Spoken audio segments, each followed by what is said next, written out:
તેના વિરુદ્ધમાં ટીડીઓ ઘોગંબાના માધ્યમ થકી અમે રાષ્ટ્રપતિને આવેદન આપેલ છે કે આ જે કંઈ પણ નવગુંદી તાલુકો બનાવવાની વાત છે કે જે પ્રક્રિયા કે જે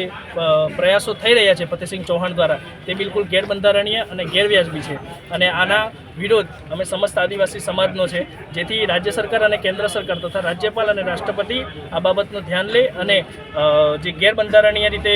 નવો તાલુકો બનાવવાની જે વાત કરી રહ્યા છે ફતેહસિંહ ચૌહાણ તેમની વિરુદ્ધ કાયદેસરની કાર્યવાહી કરવામાં આવે, કારણ કે ઘોગંબા તાલુકો એ ટ્રાઇબલ તાલુકો છે અને ટ્રાઇબલ તાલુકાનું વિભાજન કરવું કે તેમાં ઉમેરો કરવો કે વધારો કરવો તે સત્તા માત્ર ને માત્ર રાજ્યપાલ અને રાષ્ટ્રપતિની છે. આજે ઘોગંબા તાલુકાને વિભાજિત કરવો એ રાજ્ય સરકારના સત્તામાં નથી. તો ફતેહસિંહ ચૌહાણ આ કાર્ય કઈ રીતે કરી શકે છે અને કયા સત્તાની રૂએ તે કરી રહ્યા છે તે અમારો એક મુખ્યત્વે સવાલ છે. સાથે સાથે જે બ્યુરોક્રેટ્સના જે અધિકારીઓ છે, કલેક્ટરશ્રી છે, જિલ્લા વિકાસ અધિકારી છે અને તાલુકા વિકાસ અધિકારી છે, અમે જાણવા મળેલ છે લોકવાયકા થકી કે તેઓએ સામાન્ય સભાની અંદર ઠરાવ કરી દીધો છે, જ્યારે તાલુકા પંચાયત કે પછી જિલ્લા પંચાયતનો કોઈ રાઇટ્સ નથી કે તેઓ ઘોગંબા કોઈ પણ ટ્રાઇબલ વિસ્તારને